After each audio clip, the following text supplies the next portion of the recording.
Thank you for joining us today and welcome back to WAMS Webinar Wednesdays. Today I'm joined by Kathleen Kvitek, WAMS Director of Training, and John Heger, Inside Partner Business Manager, and Edwin Moreno, Sales Engineer from Mimecast. Now for those unfamiliar or those of you just joining our webinar series, I'll share a little bit about us. WAMS has been providing law firms and businesses with computer consulting and support services since '74. We continue our reputation for quality and service today by installing and proactively maintaining computer systems, as well as providing technology solutions for hundreds of law firms and businesses. Before we dive in, John's going to tell you a little bit about Mimecast. Thank you very much, Ashley and Kathleen, and the rest of the WAMS crew for setting this up and inviting us along to speak with your customer base and prospective customer base. Mimecast was founded in 2003 as an archive and email security company and has since evolved our product to match the ever-changing landscape of the sophistication of threats that we're seeing in the email space today, and a lot of these that are impacting small to large businesses across the globe. In the world that we live in now with technology, multiple devices, Mimecast's aim is to keep all employees safe from multiple locations and devices across the globe. So that's a little bit about Mimecast, high-level overview, and I'll turn it back over to Ashley.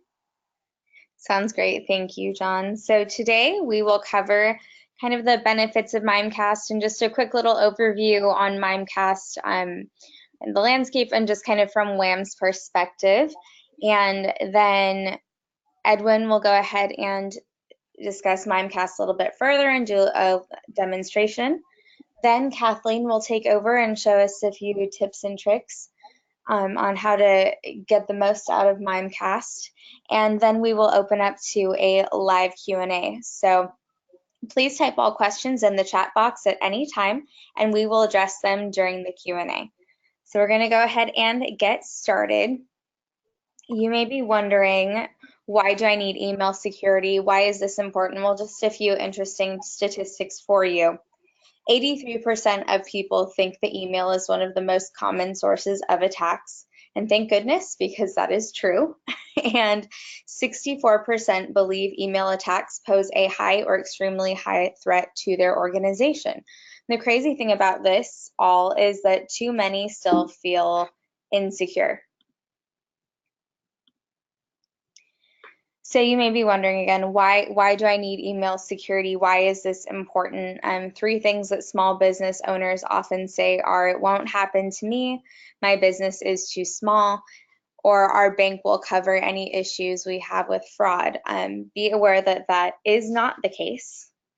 And you have the potential to be a target if you show your senior employees on your company's website, which many do, WAMS does. We'll be honest, if you have a finance team or designated finance person, as well as if your employees are on LinkedIn, and in this day and age, most are, you're almost not relevant if you're not on LinkedIn. But these are all ways for people to obtain your information and know who you are, so you have to be smart about it. A few more crazy statistics for you guys. Just to highlight a few here, 67% of organizations saw an increase in impersonation and business email compromise attacks. 71% saw an attack where malicious activity was spread from one infected user to other employees, up from 64% last year. 73% of impersonation attack business email compromise victims faced a direct resulting loss, so that is the financial loss that they experienced, and 94% of organizations experienced phishing attacks. So with statistics like these, it is so important to protect your business. And given the integrity that we have built ourselves on, WAMS would not recommend Mimecast to you if we didn't think it was the best solution. So a few reasons why WAMS chose Mimecast for you include the fact that we use Mimecast internally to protect our own business. We believe in it.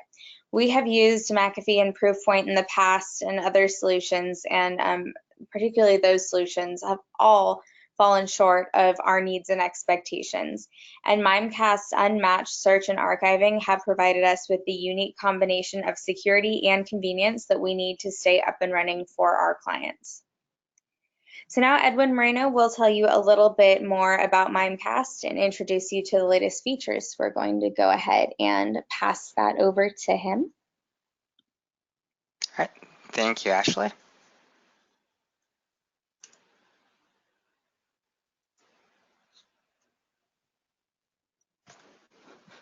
So hopefully you guys are seeing my screen here. So for those of you that aren't fully aware of who Mimecast is from a technology perspective, we are 100% cloud-based, and it's all built on one single unified platform. What this really means is that as we create any new functionality, we're able to share this functionality across our different tool sets. Some of these tool sets, email security, as Ashley has talked about why that's so vital, but we also offer other services that I'll go deep into as well, such as continuity. We've innovated pretty recently with web security as well. There's also an awareness training feature. So this is the education of your end user, right? A lot of organizations view security twofold. What's the best technology that we can implement to hopefully stop attacks from ever making it through? But because no solution is bulletproof, because there's so many different ways of being compromised or being phished, educating your end user base has become extremely critical. So this can range from educational videos to those typical phishing campaigns that you guys may have seen at other organizations. Now, what makes our awareness training a little bit different here is that we take this approach of comedy. I'm sure many people have sat through those security programs. They're long-winded, 4-hour trainings. You walk away being, what did I really get out of that? So our goal here is quick videos with comedy induced. What we've encountered is that this is what helps end users remember. So these videos can be anywhere from, if you're walking in a parking lot, you see a flash drive on the pavement, should I plug that into my computer? The answer is no, right? But not only are we going to create a scenario as far as presenting this, then there is a question at the end that says, if you were to encounter a scenario, what would you do? The goal here is to build what's known as a risk awareness factor. Figure out who your risky users are. So this will be a feature that will be available to you guys end of the year here as well. And the awareness training also does have those phishing campaigns too. So whether you're doing those weekly or monthly or quarterly, you can create campaigns.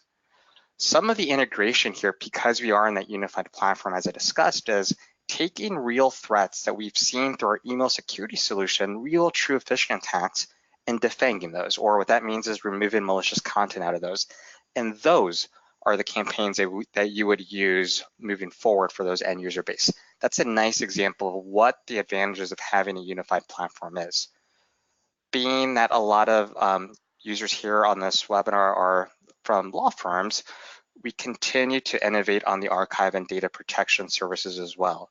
Security is front of mind, but that does not mean that archive should take a back seat. And there's actually even capabilities where these two are integrated as well. So continue offering that immutable storage, continue having those fast search speeds, but even changing the complete workflow that we'll be doing. So that is actually some of the feature enhancements that I'll be showing here. Now, just to go a little bit deeper into the main tool sets around advanced security, it's not just your standard anti-spam antivirus, but it's that advanced protection layer. What are you doing around protecting of your URLs or those attachments that get past that signature-based antivirus? Or as Ashley was shown earlier, what are you doing around those business email compromise attacks? There's been such a rise in those attacks, and many times there is no malicious content that's embedded in there. So with our impersonation protection, that's exactly what that's meant for, and I will be showing you throughout the demonstration. Business continuity. It's not a matter of if, it's a matter of when there will be some sort of email disruption, whether that's email on premise, whether that's Office 365 or Google. So Mimecast gives you the capability of being able to switch over. Think of this as a disaster recovery scenario here. You can continue sending and receiving messages even during an outage. Mimecast offers 100% email uptime when it comes to that. And as I mentioned earlier, the multi-purpose archive, But it's not just the e-discovery and compliance requirements, it's leveraging that same exact archive to give you sync and recover capabilities. So giving you a true backup strategy, even as you move messages into the cloud. So what's new?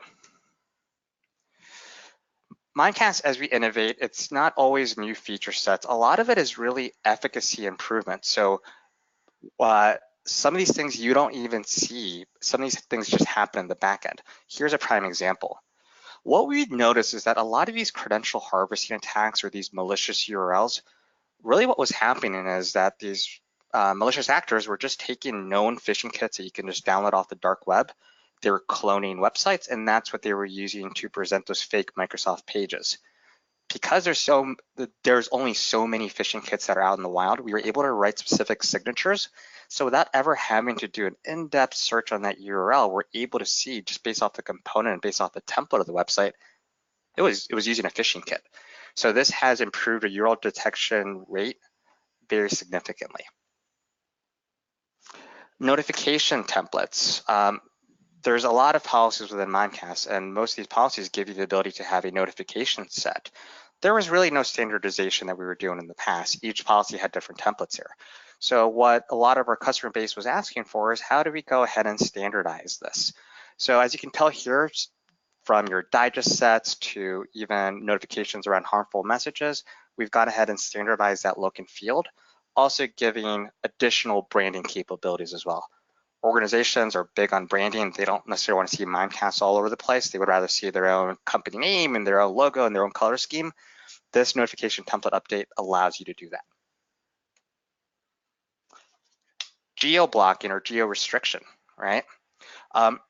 You might decide, I don't do any legitimate business with countries such as Russia or China or whatever it may be.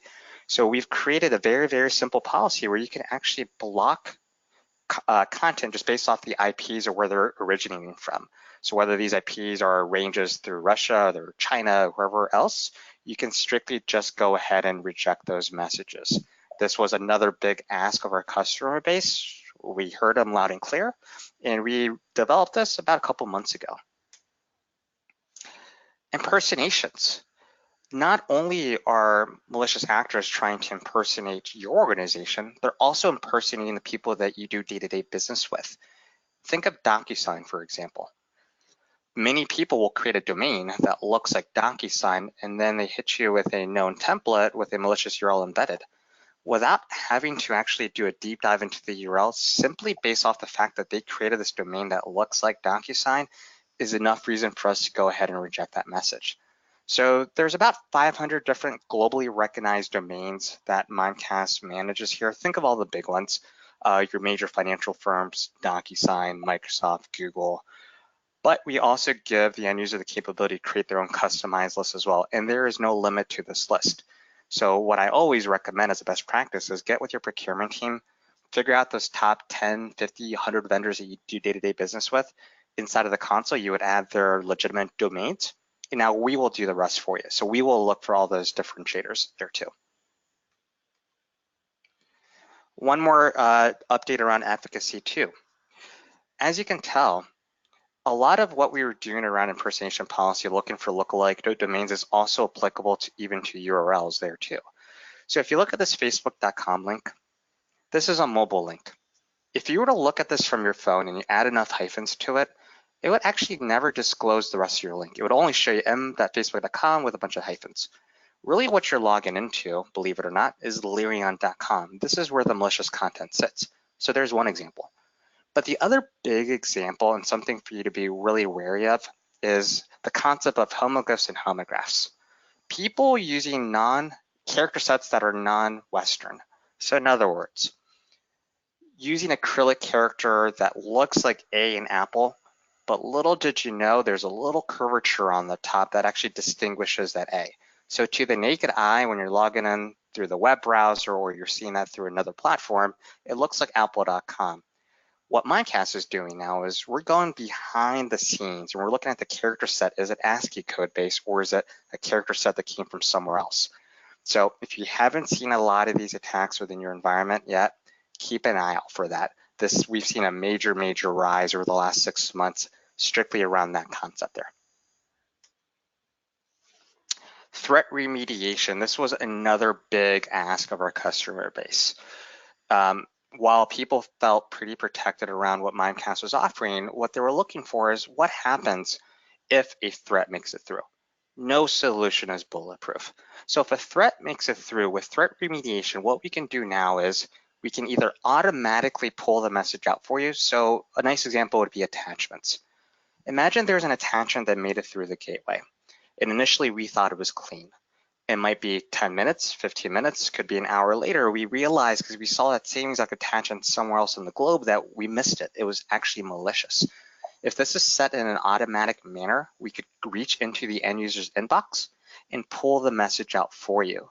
So for a lot of these smaller shops where you don't have 20 people sitting within your IT team and you're looking to automate, threat remediation is saving a lot of time. But it's not just around malicious content that you might want to remove. Maybe someone from the outside accidentally sent all your end users their social security number because there was a typo and they meant to send it to someone else. So there's always messaging reasons why you might want to remove messages as well, so more of administration purpose. So you have the ability of doing your own manual searches and also pulling those messages out as well. Everything is being logged though. So from an e-discovery perspective, you still want to know that message existed. You just don't want that malicious content to be in their inbox anymore.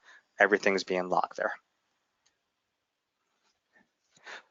For any organization that has specific financial requirements, FINRA is really what comes to mind.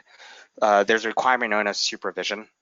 So what supervision really is at a high level is the capability of being able to look for specific keywords across specific users that typically are involved in some type of brokerage, and really running a random sample just to avoid any type of insider trading. Because we have a pretty big financial customer base as well, they were looking, a lot of our customers were asking for this capability, so we've gone ahead and delivered this. The big difference here between your standard archive and supervision is that no deletion is possible. So if you were to sign on with supervision capability, this is 100% immutable, but you can never delete any messages. That's really what meets a lot of the code that's within the FINRA compliance. And for any current Mimecast customers that are already using our archiving capabilities, this will probably be news to you. We are revamping the complete workflow around your e-discovery, and we're adding additional features as we do this. Right now, some of these feature sets are already available within beta. So if you guys are a Mimecast customer and you're curious as far as how to get on the beta program, please reach out to the WAMS team and they will get in touch with us. So we'll show you how to do that. This will also be available for general release come October, so it's right around the corner. Some of the features that you should be aware of as far as what we're coming up with is going to be search term highlighting. So when you do a search for specific keywords, under the results, we'll actually highlight where the specific words were. The ability to do a legal hold on a specific item. Right now, what we do is we create a legal hold across entire discovery case or entire user. Now it's just down to item level or simple checkbox if you want to put an entire mailbox in legal hold, trying to simplify the legal hold process. Dashboards and enhanced reporting. This is something that we realized that we needed to go ahead and continue to innovate and add additional feature sets there. So you will see up-to-date dashboards and up-to-date reporting as well. So if this is something that you want to see or you want to be part of the beta program, just please let us know and we'll make sure to assist there. So that's what's new. As far as just a quick little demo, and specifically for people that haven't seen Mimecast before, some of the features that I just want to cover really quickly, because we gave you a lot of stats and we set the scene that security landscape is dangerous. These threats continue to increase. Well, what are the big threats that Mimecast is really looking to stop? We really break it down into three. There's the impersonations, there's the URLs, and then there's the attachments. Impersonations, these are those emails where many times there is no malicious content. Really what we're seeing right now is a lot of those direct deposit emails, whether that's coming from a Google address or they've created a domain that sort of looks like you and they're saying, hey, can you please update my direct deposit information? I want you to route my, my paycheck to this other account here, right? So what does Mimecast do with these? Mimecast looks for what are known as identifiers. we will be able to do an AD sync with your organization. So we'll look at all your display names. If we know that this name here, this email address that it's assigned to is a lookalike or it's completely random, that is a trigger. Many times we notice a lot of these emails, they use a lot of the same vocabulary. So iTunes gift card, payment, direct deposit. We've built some DLP there as well. So if you were to look into the Mimecast console, this is the administrator console of what I'm showing you here. While there's a lot to cover, I'm just going to show you a couple of policies for the sake of this webinar here. So if I were to drill a little bit deeper into my impersonation protection, these are all the different identifiers that we're looking for those business email compromise attacks. Does the domain of where it's coming from, does it look like yours, but it's off by a couple of characters? As I mentioned earlier, that supply chain impersonation. Is that email where it's coming from? Is it one of those lookalikes from those known 500 vendors or one of the ones that you went and customized? Is the domain where that email is coming from, is it recently registered? Why is that one big? If a domain is brand new and we've never seen content from it, what happens is it's an easy way to bypass reputation. Because it's so brand new, you don't know it's good, you don't know it's bad. You just know that it's brand new. A question that I would pose to you guys is how often are you receiving legitimate emails from a domain that was just registered in the last 7 days? The answer is probably not likely, right? So that's just another identifier that we're looking for. The username match. If you reply to the email, does it go to someone else? Then this is where a lot of the granularity of Mimecast comes into effect. Because there's a legitimate reason why any of these could occur as a one-off, think about my name, for example, Edwin Moreno. I have a personal Gmail address. My display name is also Edwin Moreno. When I do my expense reports and I forward a Uber receipt into my Mimecast address, just because my display name caused a conflict does not mean that's a malicious email, right? But if someone's using my name and they've also registered a domain that says mimecast.com and N instead of an M, those two things in combination could mark that email as malicious. So it's always based off the number of hits. So if it were to hit 2 of these, you could decide, because you might not have a large IT staff, so you might not be able to implement too many quarantines, maybe creating a simple custom tag in the message, whether that's in the subject line, whether that's in the body of your message. I know a lot of organizations leverage this capability as marking all emails as external. Best practice, and in my opinion, is you probably want to stay away from that. This becomes the boy that cried wolf. If you see this external tag on every single message, it kind of causes that user fatigue, right? So tagging is great, but don't over tag. If you're going to tag messages, you're tagging messages if it's met certain criteria. But if you've gone ahead and said, you know what, it's actually, instead of 2 hits, now we're seeing a lot of 3. Well, in that case, you want to get a little bit more aggressive. This is when you can implement quarantines. And Kathleen will be talking about this a little bit later, but the ability to have an end user quarantine versus a moderator quarantine. So we'll get back to that concept a little bit later on as well. So Mimecast was first to market with this impersonation protection. We continue to innovate here. So the more business email compromise attacks that we see, we continue seeing that rise. We continue looking for identifiers and we continue adding that into the product set. So that's impersonation protection. Now, the other one that keeps a lot of people up at night is going to be this concept of malicious URLs, right? So not to pick on our friends at DocuSign over here, but let me move this over. Here's another domain. They've created a domain that sort of looks like DocuSign. It has your standard template. To the naked eye, this looks pretty legitimate, right? So with Mimecast URL protection, what we do is when a message is coming inbound, if we know about the URL already and we know that it's bad, we would reject that message in flight. Now, if we've never seen it or the reputation is good, what we'll always do is we will rewrite all URLs. Let me emphasize that, all URLs. So once that message lands into the end user's inbox, if you hover above it, you can tell here that we've rewritten the link to point to Mimecast. You do have a configurable option at the end that says domain equals. So if you typically have trained your end user, hover above the URL. If you don't recognize it, don't click on it. Because we are doing some of the rewrite there for you, the compromise is show them part of the domain without showing the full-blown URL. So if I'm an end user, this still looks legitimate. I hovered above it. Let me just go ahead and click on it.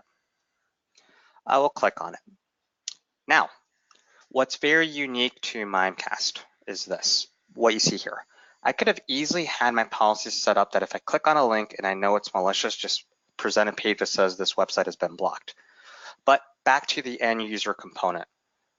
You want to continue training your end users. You want them to become more self-aware.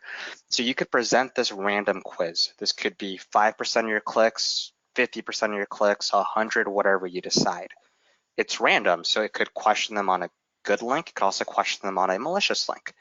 It says, user, do you think this link is safe? Here's the link that you're clicking on. Here's a subject, sender, and email address. Do you think it's safe or do you think it's harmful? I think it's safe. Why not? Wrong. You are just about to go to a malicious web page. So the key thing here is even if they think it's safe, our protection is still in place. We will still prevent them from going to the website, but it just gave them a second chance to decide whether or not they should be clicking on that. From an administrator perspective, you would be able to log into the URL console and you're going to have your URL protection threat dashboard here. This threat dashboard here is going to show you your most clicked URLs. It's also going to show you your most clicked by malicious URLs or your top users by malicious click here as well. If you drill a little bit deeper, you can drill into the logs and you can say, here was the original URL. Not only did I have my user awareness turned on, I questioned them, they still decided to press continue. So we're showing full-blown information here. If your organization leverages a SIM tool such as Splunk or Logarithm or QRadar, we can take all these logs and we can port those into another tool as well. So that's a little bit more around the API integration piece there too. And last but not least, around attachments. With attachment protection, this is that one step that goes a little bit further past antivirus. Antivirus is really good if they know about the attack, if there's a known signature. What about a zero-day attack? What happens if I create a malicious macro right now and I send that message in 2 minutes? No antivirus solution will be up to date and will know anything about that. This is when you're relying upon sandboxing. Sandboxing really looks at the true behavior of that message. So whether it's going through static analysis, which is really looking at the code of that file, or whether it's running it through a behavioral analytics tool, we will be able to figure out exactly what that attachment's trying to do, that classic macro.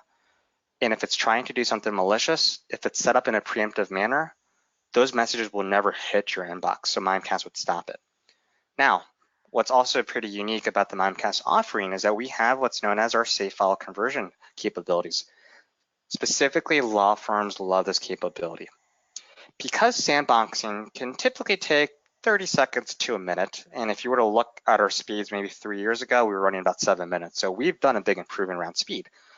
But what happens if you're looking for a document and you need it in real time, and no matter where you are, you just cannot afford any type of delay?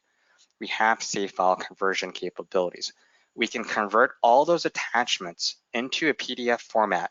So it's read-only, there's no macros that are enabled, it's 100% static. And the key thing here is it happens in real time. There is no delay. So you would, if it's an Excel file, we convert into a CSV, everything else we convert into a PDF. So you can still be able to click on it, you can still be able to preview that file. Now, if you wanted, you realize that there's a typo and you actually want to modify this, not a problem. If you click on your instructions here, you go ahead and request file, 30 seconds, a minute later, as long as it's clean, you would get that original file type back. So this is how we continue to evolve around attachments. Now, another feature that we've innovated in, another solution that's currently in beta as well, is going to be our threat dashboard capabilities. So giving you that high level overview as far as what's your protection stance against your vertical, which could be a law firm or pharmaceutical or finance. Are you more protected, less protected? Are you seeing more or less attacks compared to everyone else? Is there a big trend as far as what you've seen over the last 30 days? What are the most recent threats that you've seen here as well? Who are your most targeted users? This malware, where is it originating from? Are you getting attacked from a specific country? Well, if a lot of your attacks are coming from Ireland and you know that you don't do a lot of business with Ireland, it's a great example to leverage that geo-blocking capability. Just stop all messages from Ireland. And what we continue doing is showing you more information about the message that we rejected. So here's a nice little example. If I were to click on this message down here, malware rejection report, on my right-hand side, it's going to be that detail, but this is what we've done recently, giving you more threat information. It's a malicious message. It was marked as a virus. But what about that specific message? It was the fact that there was an EI car, it was blacklisted, it was doing an executable, and there's additional forensics about the message there as well. Mimecast historically has always done a really, really good job around protection, but what people are asking for is more around surfacing of data. It's great that you're stopping it, give me more information around what you're stopping. And this is exactly what threat intelligence is being leveraged there for. So at a very high level, these are the security feature sets that you should be aware of. From an archiving functionality, right now, the way that the workflow works is everything is built around this concept of a discovery case. So if you were to create a discovery case, let's go back to our HR investigation here. There's one around inappropriate language. Each discovery case is going to show you the description, the notes, who created it, the timestamp when it was created, and any messages that were part of that case. And you can continue to build upon that case there as well. So adding additional search criteria there too. It's all full text index, so you have the ability of searching across subject, the body, the contents of your attachments. Once you've created your search results set, well, the next thing is typically, hey, let's go ahead and comb down that initial search result set. So maybe that initial search had 5,000 messages that were resulted from that. Now, as a legal, whether it's legal in IT or whether it's the lawyer themselves, can log into our reviewer app.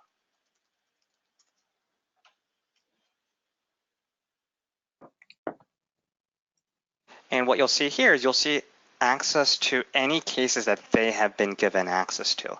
So this way, a lawyer does not necessarily need to go ahead and log into the administrator console and try to figure their way around.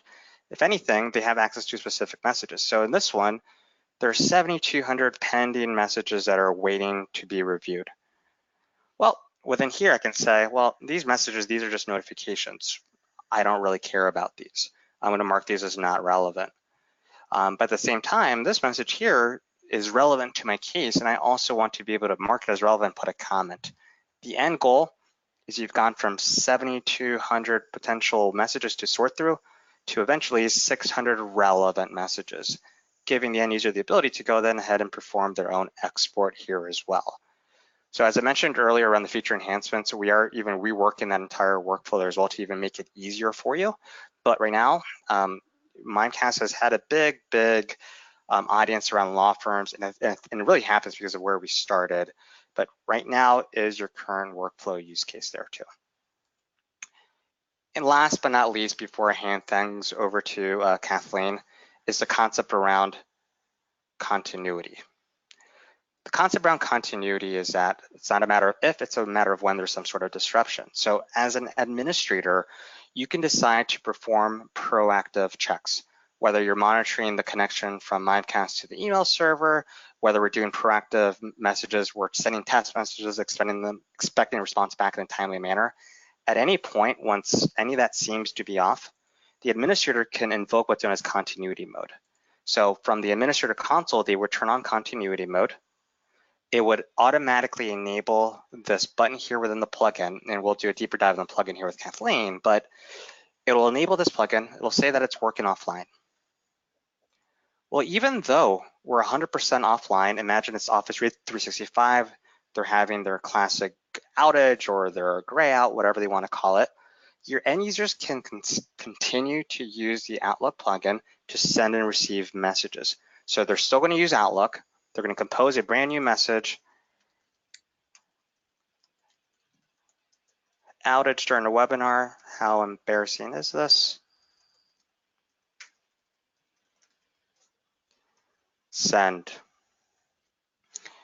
What you'll notice, it'll go from my outbox to my sent items, and that message will still be delivered in real time. Really all that happened is when you invoke a continuity event, Mimecast takes over as your primary MTA. We know how to send and receive messages there for you. then if you want to see what the end user would expect to see here really quickly,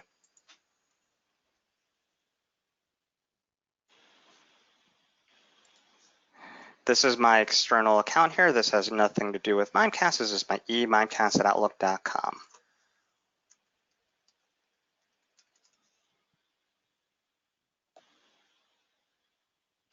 In real time, that message was still delivered even while Office 365 was down. To take it one step further, even during a continuity event, we continue invoking all your security policies. We're still scanning for all the content. You can still have DLP up and running. We also have the ability of applying stationary, right? So you can still see that we're still leveraging the signature item even during a continuity event. I can reply to that message. It'll go back into my inbox. When it's all said and done, and once the administrator decides that the outage is over with and they get out of continuity mode, Mimecast will deduplicate on the way down. End users will only see one single copy of the message. In reality, if all works well, they had no idea there was ever a disruption. So just to recap, we've covered security, continuity, and archiving. And now what I want to do is I'll want to transition over to Kathleen, who will be showing some tips and tricks and mainly some functionality around the plugin. So Kathleen? Thank you so much, Edwin. I'm going to go ahead and show my screen here, and I'm going to be pulling up Outlook and talking to you a little bit about some tips and tricks that will help you with using Mimecast for those of our customers that are already using Mimecast or those that may be considering it. So what you're looking at right now is an email that I have highlighted in my mailbox. And for those of you, again, that are customers, you're probably familiar with this. What this is an email that comes in, which we usually set to twice a day at around 6 in the morning and around 4 o'clock in the afternoon, which will list for you any emails that have been caught on hold. It's going to come in saying from the domain postmaster. So if you look over on the right-hand side, I have 4 emails that are currently on hold. And it gives you the reason why, and then it gives you some basic options on how to handle emails that are on hold. So this is what you'll be seeing if you do go ahead and implement Mimecast. If you've already been seeing this, I'm going to tell you a little bit about release, block, and permit, and then I'm going to show you some deeper options. So if just right now I see that in my on hold messages, I want to go ahead and allow one of these emails to come through in my inbox, I would simply select release. That will not let another email from this email address come through. Release just means release this specific email. Permit means permit this email address and allow any future emails from that person. And then block, of course, means block it. But just those 3 basic options are available to you when you access one of the email messages that you receive on, usually, like I said, twice a day. The timing and how many emails you receive from Mimecast, letting you know about messages are on hold, can be customized for our clients, but typically clients want no more than twice a day. Now, the problem is that you may be waiting for an email that you don't want to wait until 4 o'clock in the afternoon to see if that came to you. So right within Outlook, you have a Mimecast tab, a Mimecast ribbon, and at any given time, you can go to on hold messages. And this will bring up an on hold message console. And if you select from the on hold messages console, a message that is listed for you on hold. So I'm going to select this one here. Over on the top here, I have release, reject, and spam. And next to that, a drop-down arrow that gives me further options. So we already know release message means simply release this message and allow it to come into my inbox. Release message and permit address means that you will allow this email address to come through to your mailbox in the future. Release message and permit domain will allow anybody from that organization to send you an email and have it come through in your mailbox and not be held. And then you have the same in the opposite with reject. So you can simply reject an individual message. You can reject a message and block that email address, or you can block the message and any further emails from that domain. And then last but not least, you also have some spam and phishing options. So what I want to do is just have Edwin give us a little bit of information and some opinions from Mimecast about whether our customers should actually be going ahead and letting Mimecast know that an email is spam, or they think the email is spam or phishing. Is that something our customers should be, spending time on? And what are your thoughts on that, Edwin? Fantastic question, Kathleen. So it is highly recommended to train and enable your end users with this functionality. There is no harm by them reporting a potential spam or phishing attack. What happens behind the scenes, so you guys are aware, a copy of this message is going to be sent to Mimecast. We'll go through an automated workflow of rechecking that message. It's very possible that we did miss it. And now, because end users reported it, because we've seen it out in the wild, now we do know it is a phishing attack round 2. Worst case, it's not a phishing attack or it's not a spam message and it's actually just a false negative and an end user just wasn't sure. That's no problem. We'll go ahead and say, hey, this is actually not a spam message. There's no notification that goes to the sender saying, hey, someone has reported this as spam or phishing. So, there's no harm in potentially, letting them know that that's happening. Another feature that you can be enabled with this as well is the ability to BCC an additional address. Not only would Mimecast get a copy of that message, but it could also go to an inbox that's being monitored by your IT organization there as well. So not only is Mimecast gaining the benefit of additional insight into these messages, your IT organization can do that as well. Long story short, there is no harm by reporting messages. Okay, great. Thank you so much for sharing that and just making a clarification. We have had customers that have been concerned with the fact that if they mark something as spam or phishing, that it somehow allows the recipient to know that they've done so. So, we appreciate that you're clarifying that for everybody. Okay, so another little tip here that I want to mention to you is right now I have pulled up the Mimecast console to look at my personal on hold messages. But you don't necessarily have to do that in order to mark an email as spam or phishing. If you right click on an email message, you'll see that you'll have report options and block sender options. So you don't necessarily have to go to the Mimecast ribbon and click on hold messages. Also notice here, I have report spam and phishing just here on the ribbon as well as blocking senders. One other thing I do want to mention though is that you can manage senders. So if you have accidentally blocked somebody, you can bring up the manage senders console. It's all the same. You can see here are my on hold messages, but if I select manage senders, it takes me directly to my list of blocked senders. And I just have a few here.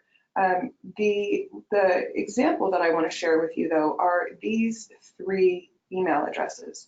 So I was getting an email from this company, Advent Resources, and I was choosing to try to block the senders, but yet emails kept coming through. And so what happened, and you can see here in this example, if I open it, it was actually being sent on behalf of another email address. And actually in this example, there's only 2 email addresses that are showing, but I had others in my mailbox, and there was a 3rd email address that was from this company. And I couldn't understand why could I not stop these. And I was getting at least 2 or 3 from this company a day. And so what it turned out that I needed to do is to go to my managed senders, and I needed to add in the email addresses, all 3 of them that were kind of sneaking through and giving me these annoying messages that I just didn't want to be receiving. I don't think that there was anything malicious about it. I just don't have any interest in it. It's not relevant to my job to be receiving these messages. So you can go ahead and add.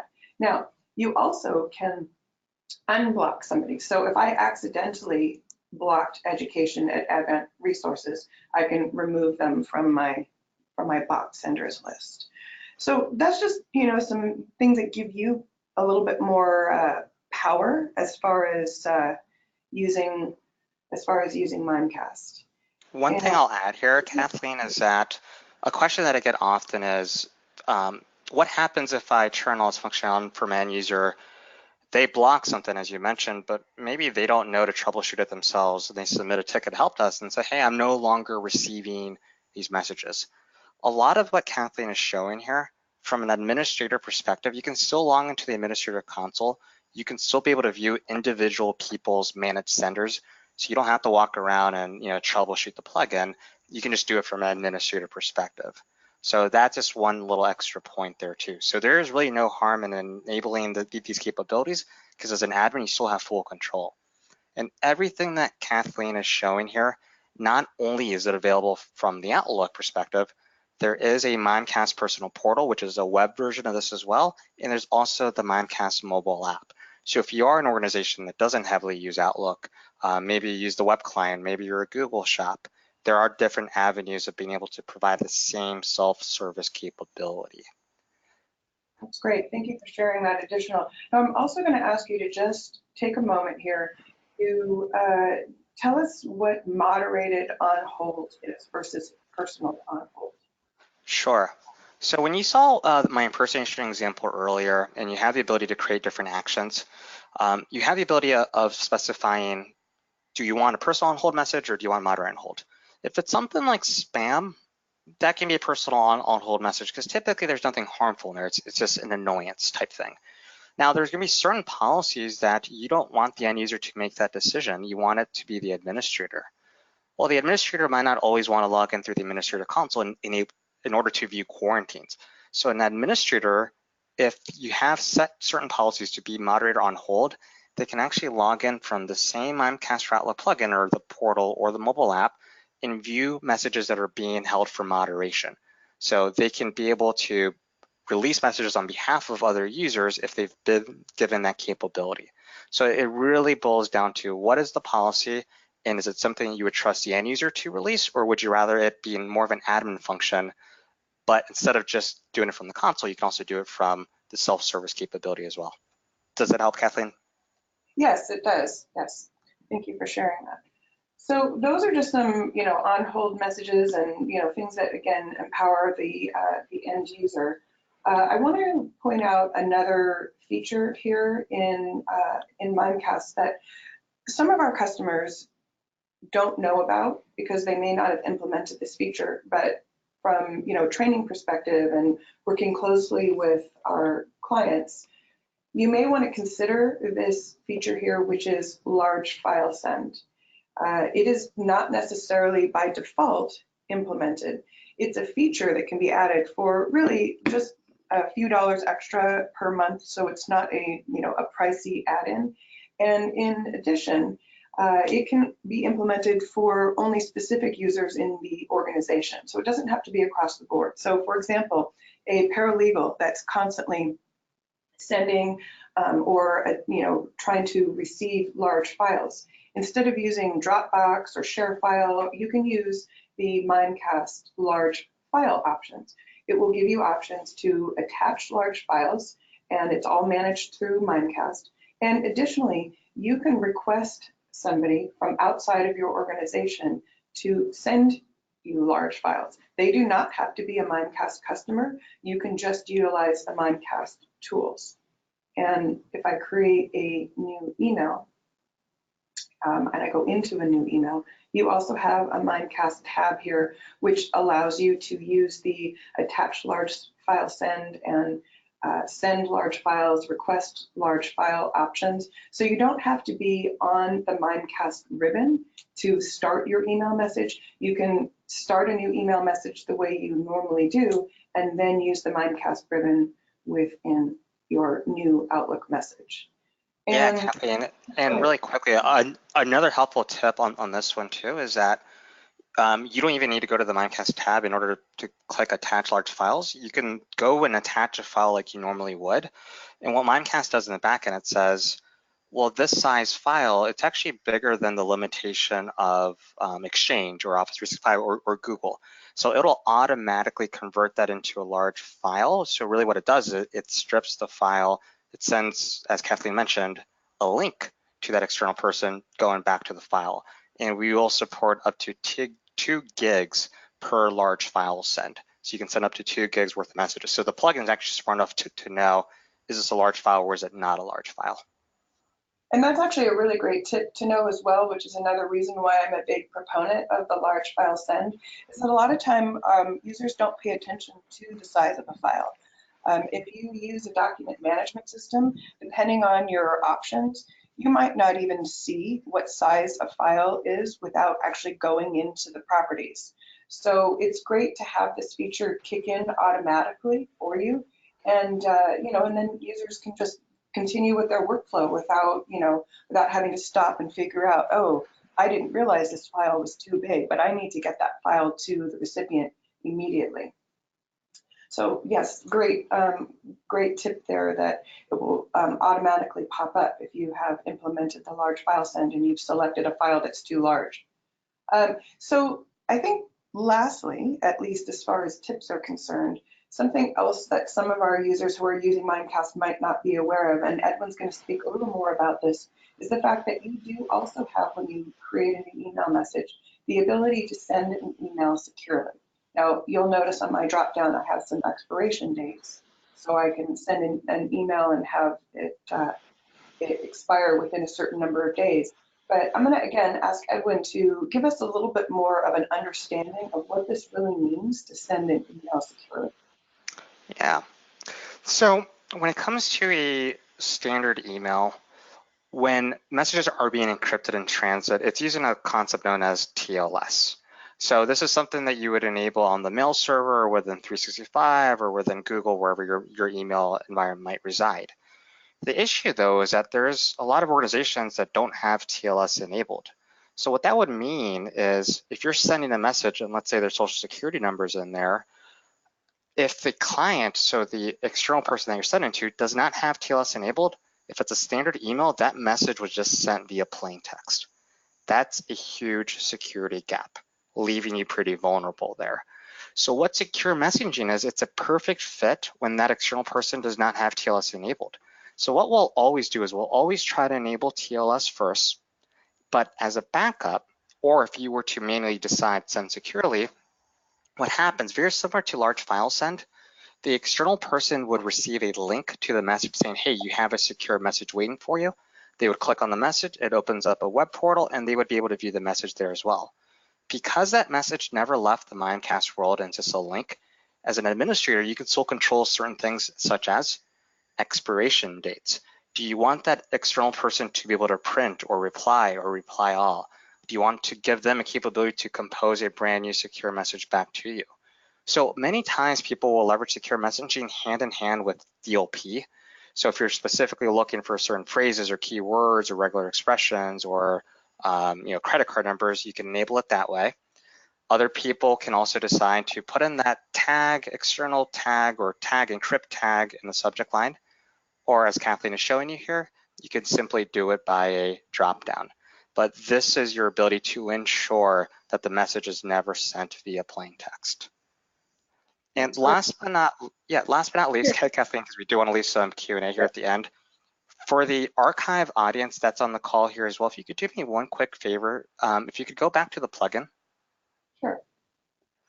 And click on archive folders.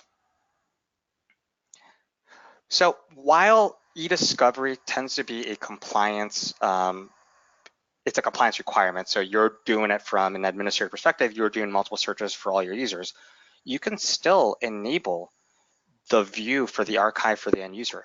So this is really going to be helpful for that scenario where the end user has deleted certain emails they can't find in their live inbox. But if that message is still in their own personal archive because of your retention policy states so, giving them the ability to even do a specific search at the top where you see search inbox, once again, giving them the ability to search subject, body, content of attachments.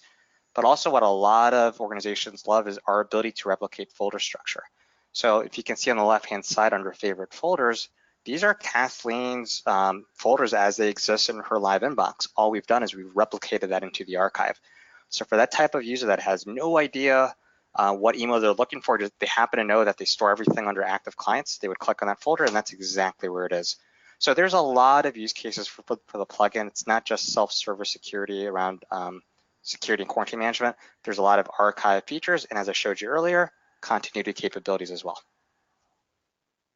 Great, thank you so much, Edwin. And I guess before we just have maybe a few minutes for questions, I would just say that, you know, as you can see, Mimecast is a very robust program, especially just even as far as what you can enable your end users to have. So, you know, please reach out to us, and we can do further training, and we can have one of our engineers talk to you more in depth about what power you can give to your users as far as email security and just features to make receiving and sending emails and how to handle on hold messages, you name it. Just, you know, please reach out to us because we are here for you. So we can see if we have any questions. All right, let's take a look here. Opening it up for Q&A. So one question I have here, how would you compare what Mimecast does with Microsoft's offering? It's a good question. So, and that's one that we do get often. So from a high level, Microsoft has two major offerings around security. There's their EOP functionality, which is their exchange aligned protection, and then there's their advanced threat protection. EOP is really meant more around anti-spam, antivirus, and they do some protection around spoofing. Advanced threat protection would be their comparison to our targeted threat protection, which is the URLs, impersonations, and also attachments. So anytime that you're evaluating vendors or you're looking at vendors from a feature set perspective, we all say we do a lot of the same stuff. I think a lot of it's the detail is really what differentiates. So from a high level, with Microsoft's impersonation capability, it's limited to 60 recipients. So it's really only meant to protect against the VIPs. With Mimecast, you can protect against everyone. With URLs, all Microsoft is really doing is they're checking against reputation checks and known good and bad lists. So have they seen it before? If it's a website that just got recently compromised and you just received that URL 2 minutes prior, that's going to get past Microsoft, unfortunately, every single time. Around attachments, it's really going to be more of a delay. If you look up different blogs, it tends to be that people complain that there's always a 10-minute delay, especially for the law firm organizations that are here on this webinar. 10 minutes sometimes is too long. So the fact that we're able to go ahead and sandbox in a quicker manner and giving you additional capabilities like safe file conversion are the big differences around security. Around archiving, it's really going to be speed, speed, speed. Many people complain about doing e-discovery searches in the Microsoft console, having to go take lunch, coffee break, come back, and hoping that it's done. Another big one is around consistency. You might do the same exact search 5 times, you might get 3 to 4 different results that's out of that. So, and in order to really truly be immutable within the Microsoft world, you need to put the entire mailbox in legal hold, which tends to be a lawyer's nightmare. More stuff you have in legal hold whenever you don't need to just means more information that could potentially come up during a compliance or lawsuit. Great question. Awesome. All right. Well, we are running short on time, so we'll go ahead and take one more really quickly here. Next question. Should Microsoft junk and clutter be used in conjunction with Mimecast, or should it be turned off? It's a fair question. So typically, Mimecast will be the layer that sits on top of Office 365. And because and Kathleen did a fantastic job of showing the different self-service capabilities, most people will turn off anti-spam within Microsoft, which therefore you don't get that junk email folder as well. The last thing you want is your end users not to know where to look for a message. Is it in Mimecast? Is it in junk email? It's simpler and it's more consolidated just to have one single end user environment. And the plugin is going to give you additional capabilities that Microsoft does not within junk email. Perfect. All right. Well, we will go ahead and wrap it up there. Thank you again to John and Edwin for being available and joining us today. And thank you all for joining us today as well. Next time we will be discussing the WAMS workspace, so be sure to keep an eye out for that invite. Really quickly, if you have any questions that you think of later or want to know a little bit more about Mimecast, go ahead and email me at alop@wamsinc.com. You can always call us at 800-421-7151 as well. We'll see you next time. Thank you.